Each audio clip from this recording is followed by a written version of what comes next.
This is a Rogue Media Network production.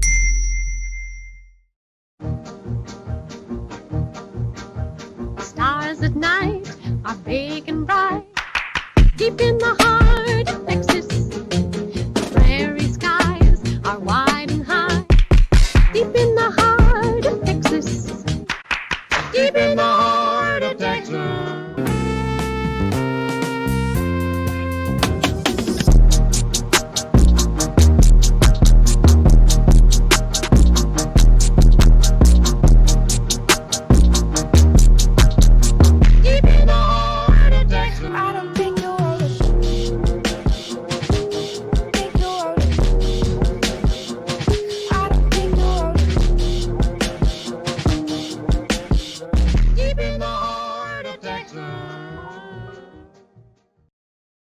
Hey there, hi there, ho there. Welcome to Bois the Hill Podcast. I am Mike.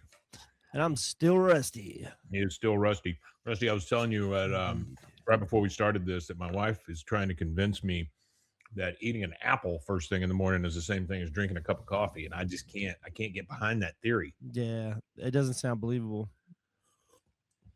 Now, I'll Sounds tell like you fake this. news. An apple tried to wake me up this morning because I bit into it. It was very mealy. And I can't go with a mealy apple. You know, it's just that texture is rough. Oh yeah, like a good old crab apple. I don't like that at all. It makes me a crab apple. See what I did there? All right, so we've got season 9, episode 6. This is the Petriot Act, or it's really Pet Riot Act, from February 13th, 2005. What you got on it? Well, it's funny. It's the Petriot Act, which is kind of funny because around I guess around the time that this episode is airing, shortly before that was I want to say this was close to the Iraq invasion. Yeah, I would imagine. It's about right. No, this is after the Iraq invasion by a few years. But yeah, so the Patriot Act was one of the things that was signed after 9/11 that created a really invasive police state. So before then, they didn't have a lot of there's a lot more privacy laws and everything that protected citizens, and then that right there completely like eliminates privacy with the guise of keeping us safe from foreign entities. So that's what that's about. People don't remember how big a deal that was, though, at the time. Like, everybody it was was up in arms huge. about it. Yeah. Yeah, it was massive. People were not very, very happy about it at all. People They were got it passed anyway not happy. because Yep. that's what happens in America now. All right. So Hank makes a bizarre decision to adopt the pet of a soldier expecting a dog when the military drops off a wholly unpleasant cat at his door. Instead, Hank realizes the cat's vet bills will ruin his family's upcoming travel plans. Yep. Now, And they start talking about this vacation. They are going all over the place. yeah, they are. Well, see, so this episode is actually ABE 906. So this is actually correct as far as where it's being placed at. It actually aired on February the 13th, 2005. This is also the 177th 177th episode of King of the Hill. It was written by Christy Stratton, this particular episode, and it was directed by Robin Brigstock. So I thought it was kind of funny because it was Briggs and Stratton that wrote Briggs this. and Stratton. There you go. Yeah, Brigstock and Stratton. All right. So Christy Stratton, she has worked on Hope and Faith before this. Yeah. And she worked on Raising Hope, Awkward. She was a co-executive producer for Bless the Hearts as well. Oh, so okay. she did work on Bless the Hearts. Yeah. Yeah, and she was a writer for Bless the Hearts too. She wrote a little bit on that, so she's had a little bit to do with that. But her first writing credit was actually a short. There was a spoof that Ozzy Osbourne did. It was not Ozzy Osbourne, but somebody else did it of Ozzy Osbourne. It was a spoof of Being John Malkovich, but it was called Being Ozzy Osbourne. It was a little short. She was a cast in it, but she also wrote it with a guy named David Schrader. David Schrader, he's not really worked on a whole lot of noticeable things. He's just worked on a lot of different the Little League Jesus. He Little just worked League on a lot of Jesus. shorts. Yeah. We He's had a a short guy. we had a thing last night. It was just real quick in the backyard over at Southern Roots Brewery, which is a local pizza brewery place here in town. And we showed some music videos that we'd worked on. And one of them was the one where I got to dress up like a clown and be a terrible, terrible boss. So whenever I get that, I'll roll that through here and let you guys take a look at it. Awesome. All right. So we start this sucker off out by the fence, but it's a tennis ball rolling on the ground. And hold on. I'm sorry. I meant to mention the voices on here real fast. For it. Yeah. So Dr. Bradley Leslie I know who is that is. Jason Bateman. And then you've got Dr. Yandel is Stephen Root, right? Stephen Root, yes. And then Dr. Yandel. Yeah, Dr. Yandel is Stephen Root. Scott Clace does the voice for Tommy, the salesman. He's done by Scott Clace. Scott Clace is the voice actor that's done a bunch of voices on King of the Hill. He's been in like 100 different films. He's got that car salesman voice kind of thing. Yeah. He's been in tons and tons of stuff. He's got like one-off episodes and tons of different TV shows.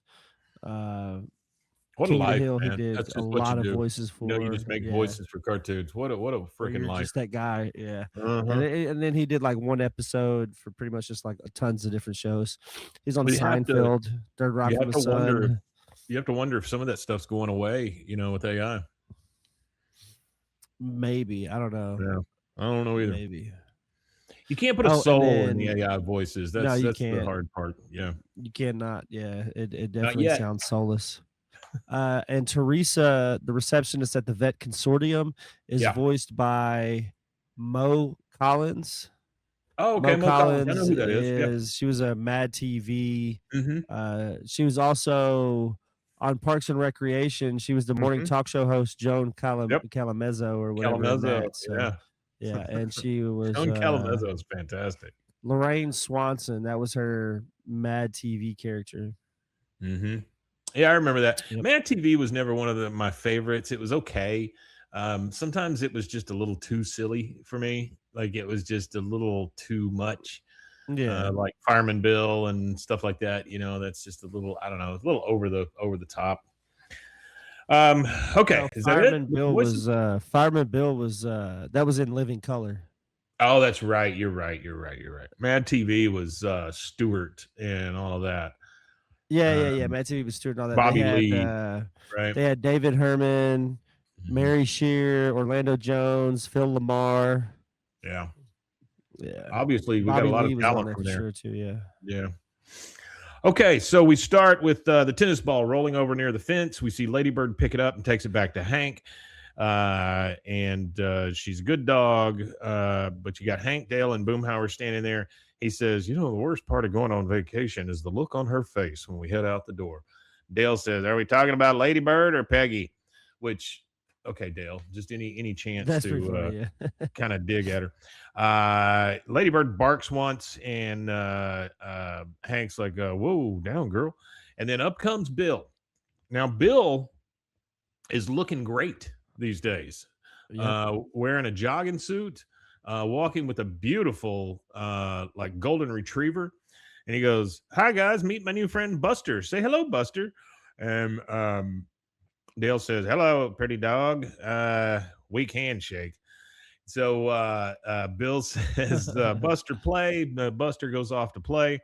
Hank says, boy, Bill, that is a magnificent animal. He goes, yeah, I got him through a new military program where you adopt the pet of a GI while he's on his tour of duty. Well, all right. That's a great way to serve our country, supporting our enlisted men one dog at a time. Hey, I was just going to take Ladybird up to the lake. You and Buster want to come along? Oh, he says, I'm sorry. Buster does his community service at the VFW today. So this dog's busy. Some of those old guys haven't haven't felt a tongue on their face for years, which is just an odd way of putting things. Very, really, very odd way of saying things. Yeah, and he just goes, "Here, boy," and "Hey, Bill, can civilians get in on this, or is this just a perk of the armed forces? Perk to be able to keep somebody's dog. It's a perk." Yeah. Bill says, "Anyone can do it. All you have to do is take a pledge to perform all functions necessary and possible for the animal's well-being." Well, this lights up Hank. He goes, "A pledge?" Like, I mean, that's just, he loves a good pledge. I think he takes pledges too seriously, though. Oh boy, you're not kidding. All right, so now we're in the kitchen with Bobby and Peggy and a map. And Peggy and Bobby are looking at the map. They're kind of looking at where they're going to take this big vacation. She goes, "Okay, now we start here in 2 weeks from today. We drive 400 miles and catch a riverboat tour up the mighty Mississippi. Mississippi. Then it's on to Graceland and Memphis, and then to the Cowboys-Titans game in Nashville. And on the way back, we get to stop at Willis Famous Barbecue, where the ribs fall off the bone or your money back." She says, "Now, Bobby, Memphis to Nashville, that's a long stretch without a rest stop." He goes, "I'm already training. I've had 4 glasses of water today. It's been 2 hours and 9 minutes, and I feel fine." In comes Hank. He says, "Peggy, Bobby, great news. We can adopt the dog of a GI while he's on his tour of duty." Peggy's like, "I don't know, Hank, another dog?" It was not just Yeah, she doesn't sound like she cares at all. Why would he want another dog? He goes, "Not just any dog, the dog of a soldier. Come on, think about our patriotic duty. I'll take care of it. I promise. I'll do everything. You won't even know it's here." He sounds like a little kid, trying to convince his mom that he needs a dog. Yeah. She said, "We are going on vacation in 2 weeks. We're going to have to board Lady Bird as it is." He goes, "Oh, don't worry. I told the military we can't take the dog until after we get back from our trip." She goes, "Well, as long as it doesn't interfere with the vacation, I suppose it's," and he goes, "All right." And then Bobby, he goes off, to take care of his thing. And Bobby's sitting there and he goes, "It's nice to see him happy." Like, it's like the roles are completely reversed, Absolutely. All right. So Bill, Dale, and Boomhauer are out by the fence with the dog, the good dog. And Boomhauer, for some reason, has a koozie on his beer. Dale notices this and says, "A koozie? Since when are you so fancy all of a sudden? You too good for us now?" Hank comes up and says, "Hey, guys, you are looking at a guy who has just been approved for the GI Foster Pets program." Everybody's like, "Yay, way to go, way to go." Bill said, "Do you know what kind of dog you're getting?" He said, "No, but his name's Duke. You tell me a dog named Duke won't take a bullet for you?" Then we see the golden retriever go get another can of beer out of the cooler. Bill says, "That is so amazing. He knew it was empty." And then we see Boomhauer trying to get his empty can out of the koozie. Dale just looks at him and goes, "Oh, how the mighty have fallen." A koozie makes him the mighty. Yeah, well, anything different, these guys pick up on it. They just don't want anything different. All right, so now we're with Hank and a map in the kitchen, and Hank says he's looking at it by himself, and he has like an epiphany. He goes, "We don't have to go through Oklahoma," which I think is a great. There's you a T-shirt right there. We don't have to go through Oklahoma. We don't have to go through Oklahoma. Yeah. The phone rings. He's a Hill. There. Yeah, no kidding. Phone rings. He goes, "Hill residence." On the other end of the phone, "This is Army Sergeant Williamson. We're going to need you to take possession of Duke between 0900 and 0915 tomorrow morning." He goes, "What? But I thought we made it very clear that we didn't want Duke until after we got back from our vacation."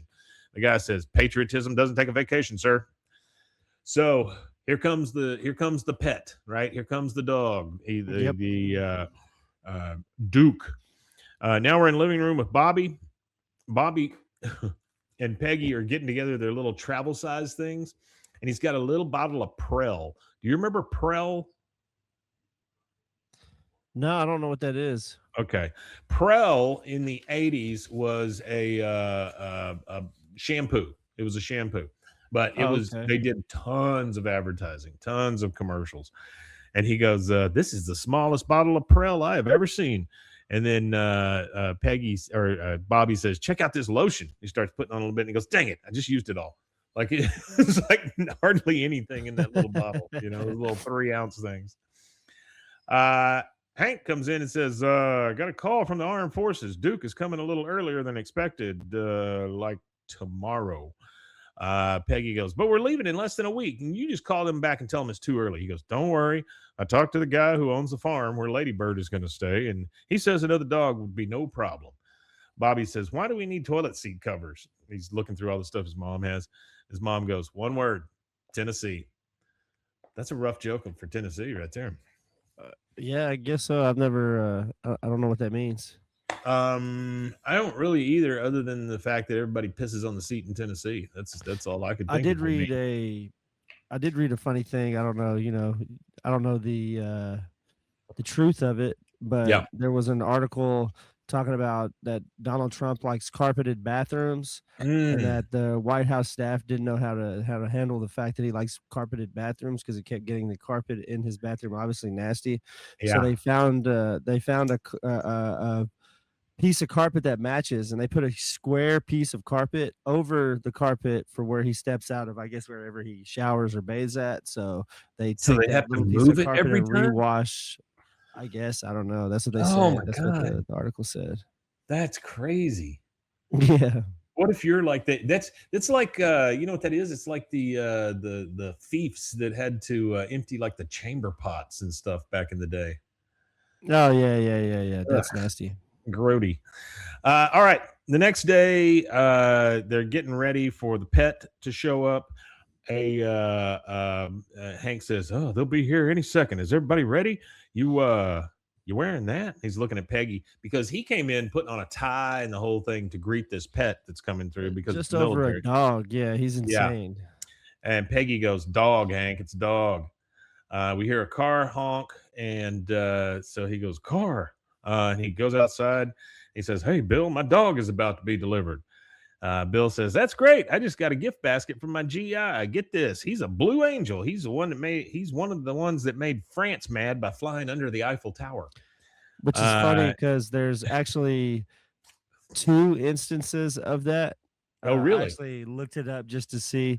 Yeah, so there's actually more than 2 instances of it. There's a few incidents of it, but there's 2 highly documented incidences with Americans that tried the stunt. But the first one to try the stunt was I don't know if he was the first or whatever, but it was a French guy. He attempted to fly under it in 1926, and they had there was an antenna like for wireless telegraph or something like that. Right. And he ended up catching that and crashed his plane instead. But the Americans that did it, why are they trying to fly under the Eiffel Tower? Who cares? Yeah, I'm not really sure why they tried. Yeah, so there was somebody that tried to do it at the Arc de Triomphe too, but the ones that were Americans that did it were so World War II. Makes a little more sense, you know? Yeah. Well, in World War II, there was a American fighter pilot that famously chased a Messerschmitt Bf 109 underneath the Eiffel Tower during a dogfight. So there was an American fighting with a German plane, and they flew underneath it together, fighting each other. And then in 1984, there was a U.S. Marine Corps pilot named Robert Moriarty, and he successfully flew a single-engine plane underneath the tower just for fun. And he was told to leave the country and never come back instead of going to prison.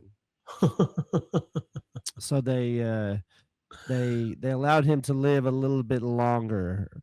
And just for fun facts, not that it matters at all, but just for a fun fact, there was a man he was an Austro-Hungarian guy.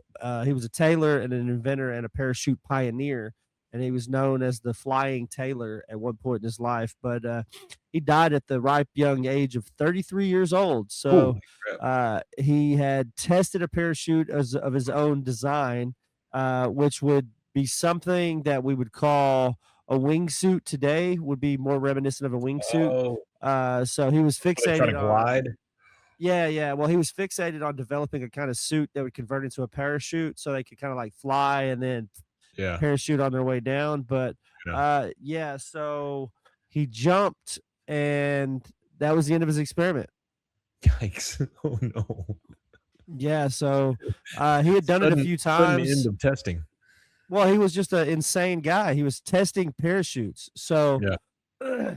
there was Aero Club de France, which was the national air aviation thing at the time, because it was before it was privatized and like what we have now. So you Yeah. have the Aero Club de France, which is an aviators association. It's one of the oldest aviation associations that's still active. And they were offering a prize for like 10,000 francs for a safety parachute for aviators. Yeah. And so he would just jump off of things and then fall to earth. So No, at thank first you. he would try to do it with dummies, and then he just tried it with himself. So he jumped from a height of 33 feet, which failed, but But then he he thought, landed hey, on let's a go up pile of higher. straw. Yeah, well, he landed on a pile of straw, so he survived. And then he did another one that resulted him breaking his leg from 26 feet. Oh And my God. then he did 2 inconclusive tests with dummies in 1911 off of the Eiffel Tower, 2 inconclusive tests. Uh, he had been trying to apply for permission to do the authorization for the final jump off of the Yeah. tower. Like he had been trying to get permission for it. And apparently he struggled to get permission for it. So in 1912, uh, he finally got permission. He goes up, he's wearing his parachute suit. Uh, it didn't look that much bigger than like normal clothes. So people were Yeah. like, "Oh, is he okay? What's going to happen?" It was kind of cold that day. There was a lot of Okay. wind, and there was cops there and everything. And so yeah, he just jumped. And after he jumped, uh, apparently the police gave permission for experiments to be performed off the Eiffel Tower, and they thought it was a dummy going to be used. They given permission only on the basis that he would be doing dummy drops, and Oh that my they never goodness. signed an order to allow a live jump. So he just went Oh up there. no.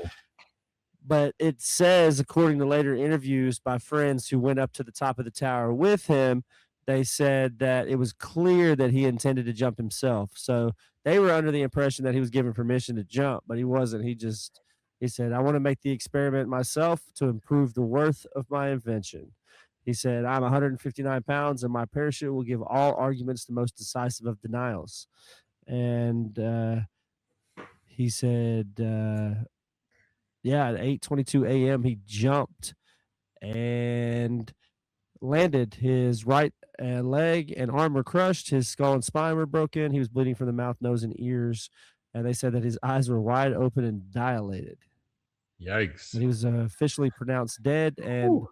the autopsy said that he had a heart attack during his fall. Yeah. That's probably best for him. Well, there's no oh shit handle on a parachute. Yeah. That is, I Yeah. mean, like he's literally the only Well, I'm person just thinking, like, to do I this. think I'd rather Yeah. have a heart attack that kills me on the way down than hit the ground, you know? Yeah, there was actually a sanctioned jump in 1985 for the Bond film A View to Kill. I remember that. So they Yeah. have had some legal sanctioned jumps. So they did allow people to jump still, but not people. They did allow people to still, for some reason, after this, continue to throw things off of there. In 2005, they actually let a Norwegian man jump off for a promotional jump for a clothing firm, and he was the first parachuting death at the tower since that guy died. So, Jeez, stop jumping off the tower, people. it might be best to just say that the Eiffel Tower is cursed for jumping off of. Let's not Yeah, jump let's off not of the do it Eiffel anymore. Tower. So they're all outside, they're waiting, and this Hummer pulls up. It's a big old Army Hummer, and he goes, "Oh my God, they're here!" Guys get out. There's 2 officers there. They get out a pet carrier. He goes, "Good morning, Mr. Hill. On behalf of the armed forces, thank you for your generosity. I present you Duke." He opens the little door on the carrier. You can't see anything in there because it's very dark. Hank gets down and goes, "Hey, come here, boy." And all of a sudden, this cat shoots out. It scares the living shit out of Yeah. everybody that's standing there. And they all freak out. And the cat goes up against the wall, and he's just hissing and raising his back and all that. And Dale says, Hank, looks like that cat ate your dog. And that takes us to our first commercial break. We'll take that, and we'll be right back. There it is.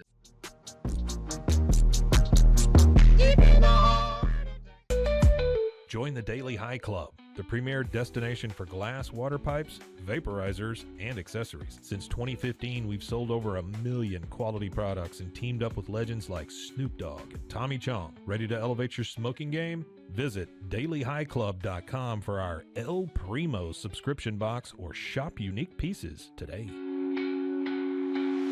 Discover the world of luxury sex toys at Luxury Toy X and indulge in the ultimate pleasure experience. For years, we have been dedicated to the belief that sexuality and wellness are essential components of a happy and healthy life. With over 70,000 satisfied customers, we take pride in our ability to provide products that enhance your sexual well-being. Join our community of satisfied customers and unlock a world of pleasure and self-discovery. Visit luxurytoyx.com today.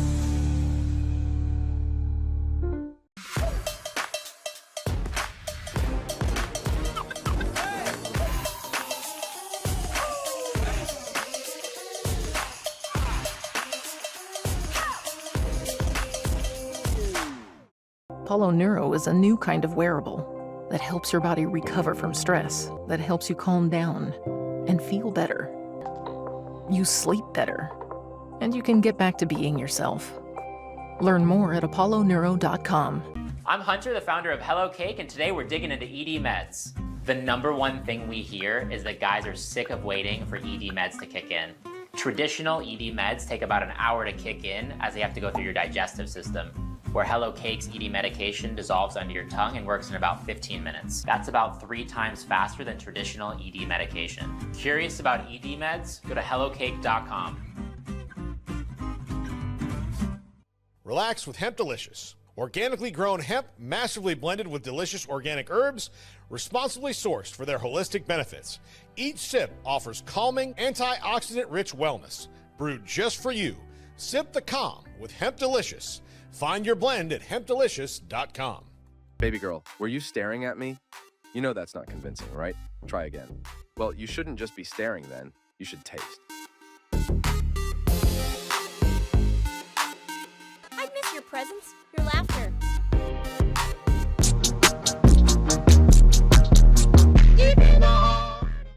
I can confidently tell you that I do not like that last commercial. Yeah, I'm not a fan. That is something. Yeah. All right. So we are back, and the Army guys are still bringing all the cat stuff in, like a scratching post and all those kind of things.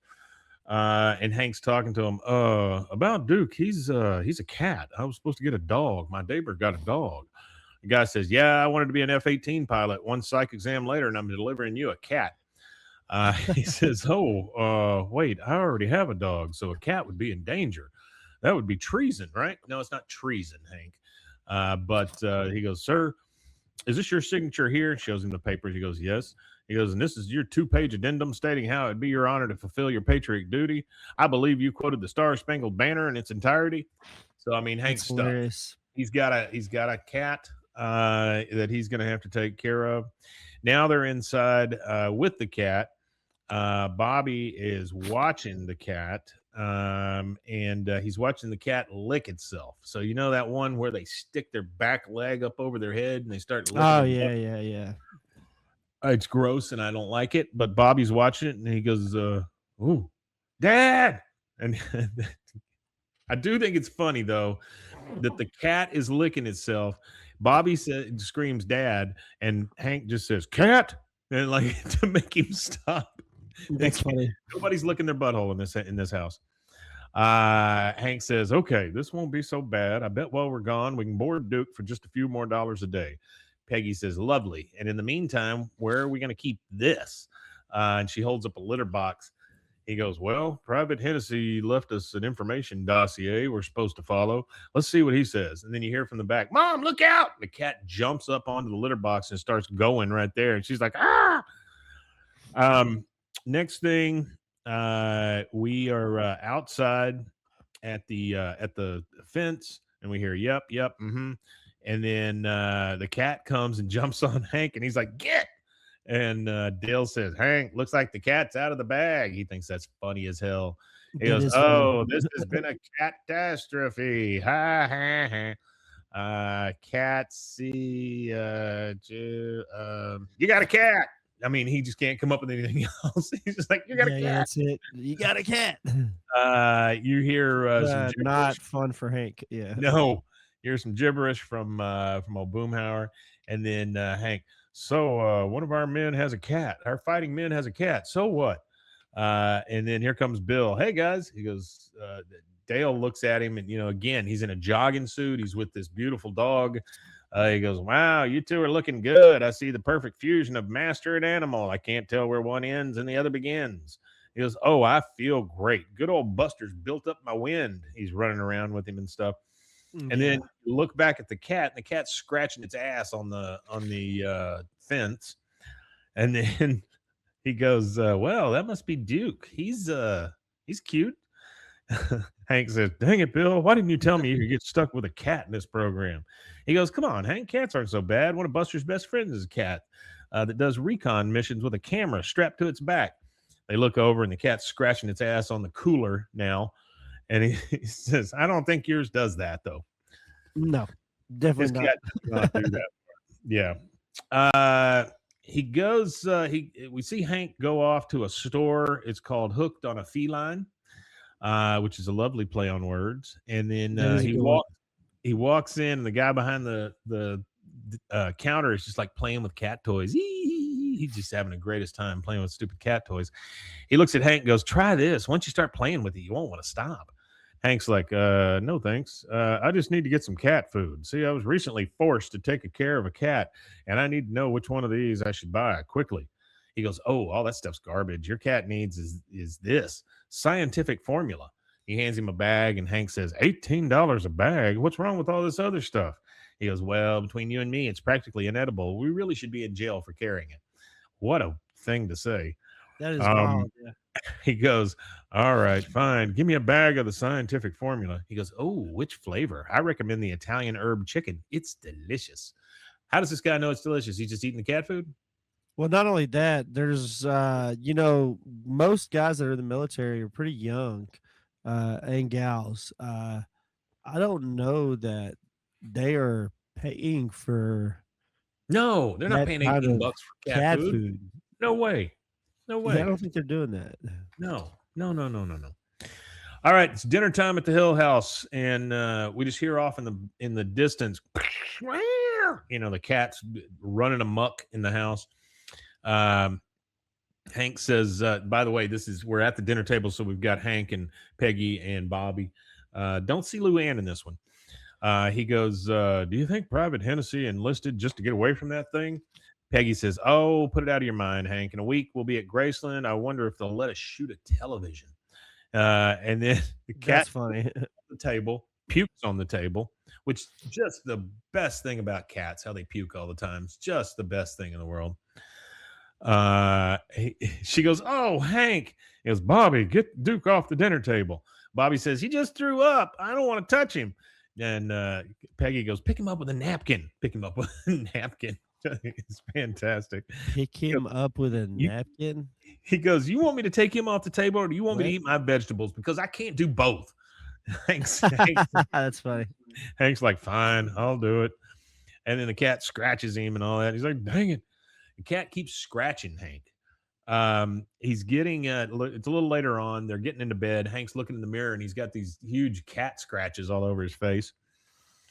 And Peggy says, "I hope you like the smell of cranberry bog, because it's the only thing that counteracts that cat stink." She's got one of those, those air fresheners that you pull up the top on, and it's got all the gel inside it or whatever. Oh, yeah, I know what you're talking about. Those are those like pot potpourri in a can. Yeah, it's almost like the gel. Yeah, it's almost like a little pyramid, but it's rounded, and so it's got that top. She's just waving it around the room, and I guess she bought cranberry bog because it's the only one that gets rid of cat stink. Hank goes over to the closet, and he goes, "Oh, wave some of that stuff in here." And then he looks in, and he goes, "Oh my God, the cat has soiled in my shoes. Where is he?" And you hear Bobby from the other room. He's in my room. If I stop petting him, he'll bite me. Hank says to Peggy, I've read the dossier cover to cover, and nowhere in it does it say anything about pooping in shoes. Peggy says, I hate this cat, but there might actually be something wrong with him. Maybe you should take him to Dr. Yandell. He goes, I can't. If there are any problems, I'm supposed to take him to Dr. Leslie at the vet consortium. She goes, that place with the valet parking? Wait, we're not paying for this, are we? We have our vacation to think about. And then Bobby from the other room, he says, it's like having a bomb strapped to my lap. Hank says, it's part of my commitment. I can't ask Duke's owner to take it out of his combat pay. She goes, I've got to go to the bathroom. And then Peggy grabs a bat because she's going to go to the bathroom. She didn't want the cat to attack her as she goes. All right. So next we see him pull up at the vet consortium, which beautiful big building. A guy gets in his truck to valet his truck at the vet, which is insane to me. He walks in and he says to the receptionist, I'm Hank Hill. This is Duke. We have an appointment with Dr. Leslie. And then the lady at the desk says, what's the nature of your cat's problem? He goes, he's pooping in my shoes. She goes, okay, go ahead and have a seat. And we ask that you please not make eye contact with Mr. Javier's parrot. He's got anger issues. He goes over and sits down next to the guy with the parrot. And there's all kinds of people in there with all kinds of pets. Now we're in the actual room in the where the vet can see the pet, and in comes the vet, and this is the one played by Jason Bateman, and he goes, "Hello, you must be Duke's caregiver. I'm Dr. Leslie. How are you feeling today, Mr. Duke?" Talking to the dog, and Hank says, "Yeah, so I don't know cats, so I can't really tell if anything's wrong." He goes, that's the thing about animals. They can't tell us what's wrong. And take it from me, they can't understand our jokes. He just thinks that's the funniest thing. Yeah, he does. He goes, why don't you gently restrain him so I can take some blood and check his vitals? Hank says, yeah, don't you have a strap or a clamp or something? A clamp. He's going to tear him up. Yeah. A clamp. He says, if you prefer, you could lay on the examination table and hold Duke to your chest. I don't think he's going to do that. He checks him out. And he goes, very good. Well, everything seems normal, Mr. Hank or Mr. Hill. He goes, oh, great. Then I just need you to sign this army form stating that everything within reason has been done to ensure the proper health of said animal. He goes, oh, everything hasn't been done, Mr. Hill. Sure, Duke looks normal, but I did not spend 4 extra years specializing in small animal treatment to just look. I want to do some more tests on Duke to make sure we don't miss anything. EKG, MRI, maybe an iodine trace. Hank's like, okay. He goes, first off, we're going to need to ensure that Duke has been getting the proper diet. He goes, oh, I'm way ahead of you, doctor. I already have him on that scientific formula. He goes, you can't feed that to a cat. Mr. Hill, Duke should only be eating Vet's brand. He goes, you're asking me to spend $57 on a bag of cat food? He goes, well, we can't expect Duke to buy it on his salary. Looks at the cat and goes, you see? Nothing, no feedback. All right, so he goes up to the front and he's checking out him and the cat, and he goes, and the lady behind the counter says, okay, that's going to be $543. $543. Whoa. He goes, what? Bone density test, lactose intolerance test, allergy panel. She goes, I know it sounds a bit pricey, but these people have all the best equipment. And then you hear from over at the other side, well, almost all the best equipment. And the lady at the desk is talking to the other guy, and she says, you never stop selling, do you, Tommy? And Tommy looks at Hank and goes, you're in good hands. I don't have a pet, but I'd bring my son here if they'd let me. Hank says, listen, I can't afford this. I'm taking my family on vacation. I'm just doing this because I made a pledge to the army. I don't even like cats. And then everyone thinks he's super mean because he said that. And so everybody's like snarling and hissing at him and stuff. At home, we see the cat is being mean in the crate. He's in the crate and he's just being mad as hell. And Bill is just out throwing a frisbee with his dog, just having such a great day. And then Hank reaches in and the cat scratches him in the face. So it's, you see both sides of this thing where the cat's an asshole and then Bill's just having the best life ever because he's got this golden retriever. All right, so we're back inside their house, and we've got Peggy saying she's talking to Bobby because they're sitting there with some cards in their hands. She goes, "Okay, drop your eyelids now. Unflare that nostril. That's it. Perfect."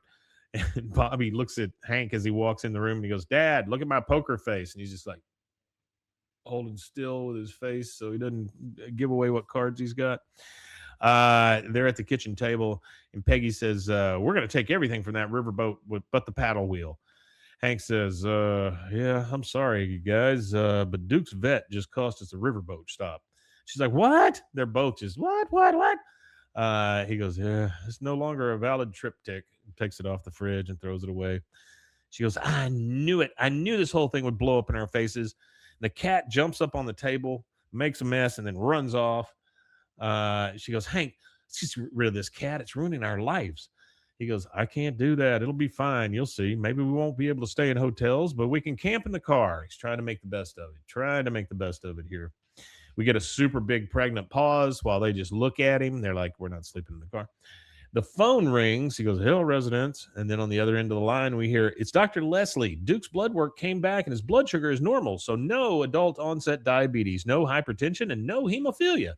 He goes, "Oh, that's great. But we did notice his white blood cell count is up slightly." He goes, "Oh, what does that mean?" "Well, could be nothing. Could be cancer. I'm going to need you to come in with Duke right away." You start to feel like maybe these tests are unnecessary.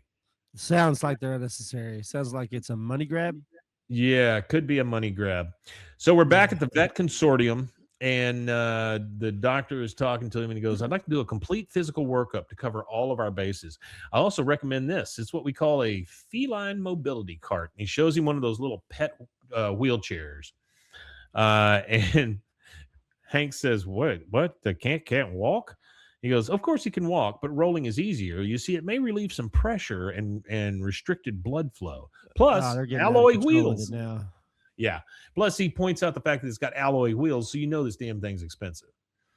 Hank says, "But this could all be for nothing, right? I mean, Duke may not even have anything wrong with him." He goes, "Boy, that'd be great. I'd like to go in, do a small exploratory surgery, rule some things out." Hank's like, "What is that going to cost me?" He goes, "Well, best guesstimate between 1,000 and 2,000 and 3,000." Boy, that is you took a real leap there. 1,000, 2,000, 3,000. That was a massive jump. Yeah. Hank says, "Well, that's a lot of money. See, my family and I were going to go on this vacation." The doctor looks at him and goes, "Would it kill you to not go on vacation? Because it may kill Duke." And Hank's like, Oh hell. Do you take traveler's checks?" And so he's going to give him all the tests. That's going to take us to our second break, and we will be right back. Oh, there it is.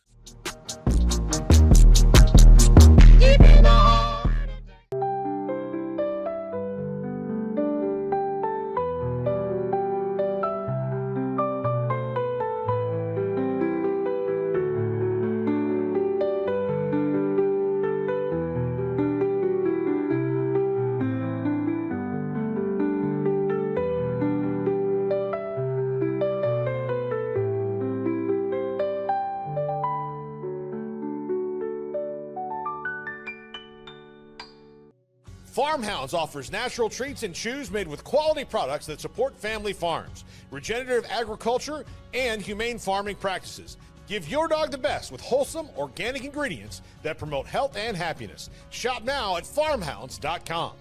Tervis is all about staying hydrated. Each product is built to last and comes in endless designs to match your personality. Stay refreshed and express yourself with Tervis. Visit tervis.com today and find your perfect tumbler.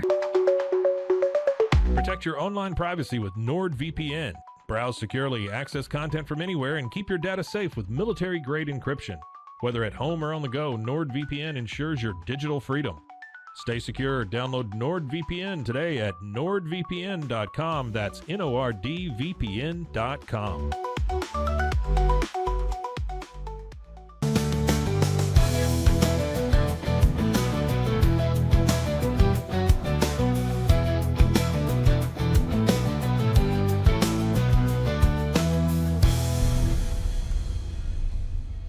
Looking for tickets to the hottest shows, games, and events? Ticket Liquidator is your one-stop shop for great prices, no hassles, and guaranteed tickets. Since 2003, we've been connecting buyers and sellers, providing access to sold-out events at prices lower than most secondary market options. Whether it's sports, theater, or concerts, our massive nationwide network ensures you get the tickets you want, guaranteed. For the best seats at the biggest events, start with Ticket Liquidator today at ticketliquidator.com. That's TICKETLIQUIDATOR.com. Ticket Liquidator.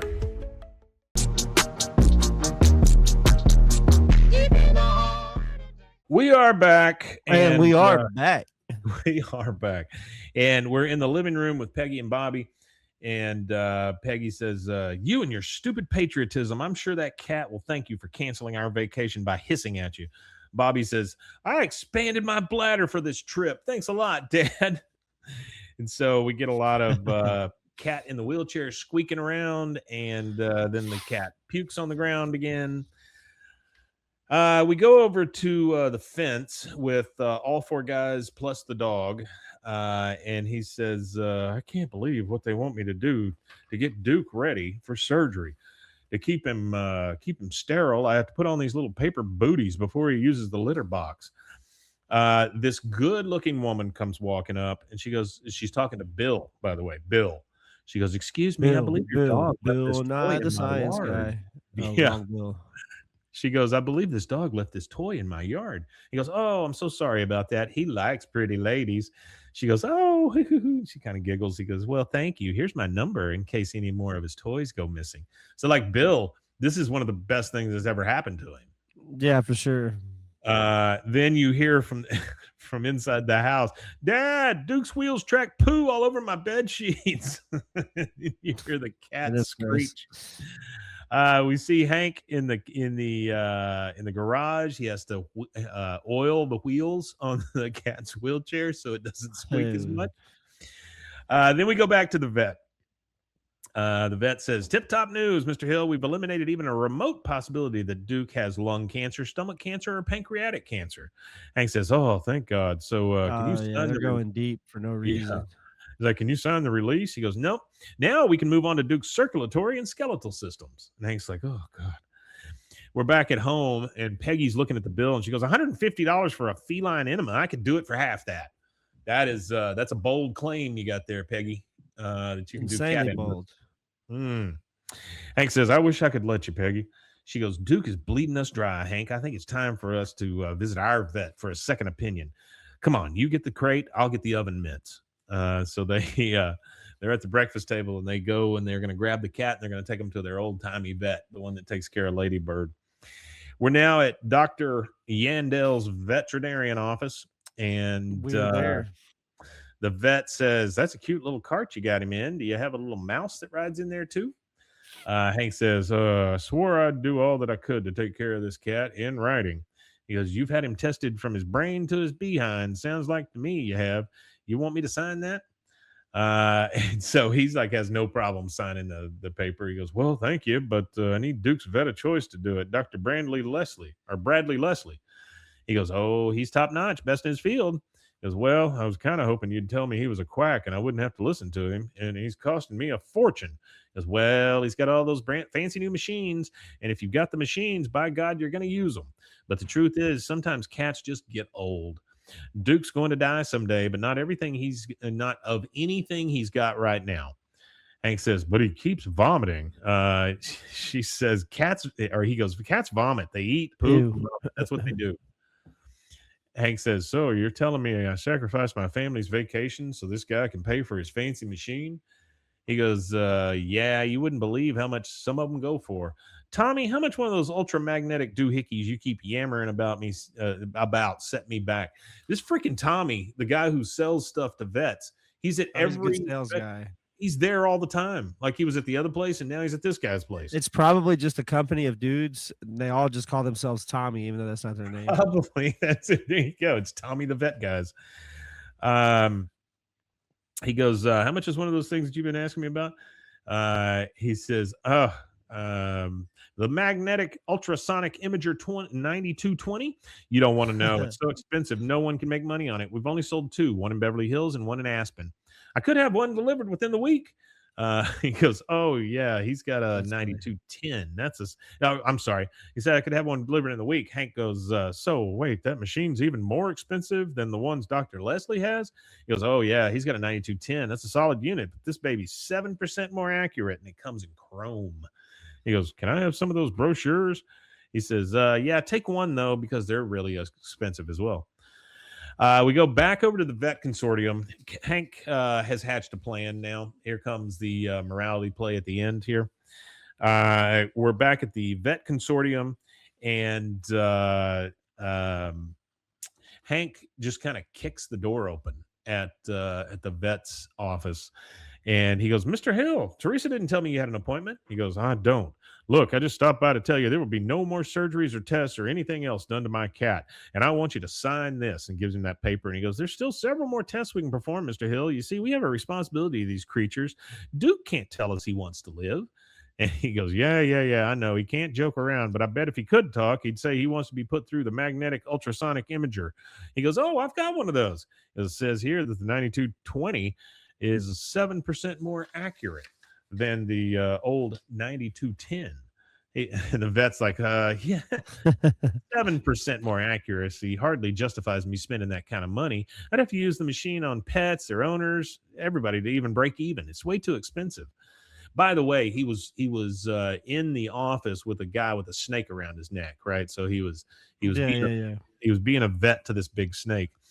Hank says, "Well, that just seems like the kind of decision you'd want to leave up to that woman and her bird." He's talking about out in the front, or that guy and whatever the hell that thing is. And they look out the window, and there's a guy there, and I still don't know what that pet was he had on his shoulder. It's got a weird nose, like an anteater, but it was weird. I don't know. And he goes, "Lady or bird or that guy and whatever the hell that thing is, I'm sure they'd like to know you've been depriving them of the latest in full body diagnostic testing. I wish I had enough of these pamphlets for everyone. Hey, I guess I could go out there and read it out loud." The vet's like, "Oh shit. Now, hold on a minute. That machine would bankrupt me. I got to draw the line somewhere." He goes, "Well, we all have to draw the line somewhere." And then the snake guy pipes up and he says, "Is that 9220 something you should be using on Frank?" So Frank the snake. The vet sees that Hank's got him now, and he signs the paper. And Hank says, "You can keep the pen. It's from some company that makes Viagra for lizards." The guy, the guy holding the snake goes, "It works for What the snakes hell? too." How would you know that it works on a snake? Yeah, I don't know. Yeah, I've never seen a snake hard on. I I don't want to. Yeah, no kidding. Now we're I at don't want any Willis. part of that. No, thank you. We're at Willis Famous Barbecue, which I don't know. Is that a real place? Willis Famous Barbecue? Willis's? Willis, not that I've heard of. No. So they start panning through the restaurant, and the Cowboys are on TV, and there's a Oh bunch of yeah. No, it's just the King of the Hill thing. people. Okay. There's a bunch of people The cheering for 21 the rib salute. yeah. So there's a bunch of people cheering for the Cowboys or whatever, and then they pan over, and here's Hank and Peggy and Bobby, and they're in a booth. He goes, "Well, it's 3 o'clock. Right about now, Dr. Leslie is turning Duke over to Private Hennessy. Look, I know this isn't the kind of trip we all had in mind. Bobby, why don't you go ahead and have the 21 rib salute?" Well, that perks Bobby right up. "Really? There he It's not an goes. entree, it's an event." And Peggy says, Peggy's like, "So, how much money do we have left in the vacation fund?" He goes, $98, which means, well, this is about as far as we can go. Peggy says, "Just being away from Duke feels like a holiday. Good food, family, the Cowboys. Now, this is what I call a dream vacation." And so we get our happy ending there. But we go over to Bill, and Bill is dropping the dog off on an aircraft carrier. He comes up and he goes, "Army Sergeant Bill Dotree relinquishing command of Buster." And one of the guys comes out, and he's like, takes his sailor hat off, and he said, "On behalf of myself and the crew of the USS Eisenhower, I say thank you." The whole friggin' ship is applauding because the dog's back, right? They're all so happy that Buster's back. Yeah. He looks up and he's just like, "Wow." The guy says, "How you getting home, Sergeant?" He goes, "You ever pulled 2 Gs? Don't worry, Buster will sit on your lap." And we realize that the Blue Angels are about to take Bill up into the sky, and he's going to get the treatment of his lifetime. So Bill came out smelling like a effing rose on this thing. We get Yeah, the he got a credits. good experience. Yeah, no kidding. We get the credits, and then from Dale one more time we hear, "Oh, this has been a Oh. catastrophe." A catastrophe. And that is it, guys. That is season 9, episode 6, the Petriot Act, or Petriot, whatever. All right. So thank you guys for being here. We do appreciate it so very much. Rusty, you want to tell them where they can find us? Yeah, you can find us at BWAAAKOTH on all social media. And if you're listening to this and want to watch it, you can go to youtube.com/@BWAAAKOTH. Great. Okay, so we have a not this Friday, but next Friday, we have a big show coming up, and we will talk about that on our show this Friday as to what you guys can expect. But as for now, I believe there's only one thing left to say. Happy Father's Day to Dale Gribble and Hank Hill. Same to you, buddy. And to you. Thank you so much. All right, what you got? One last thing. We Matanye. We Matanye indeed. We'll see you guys.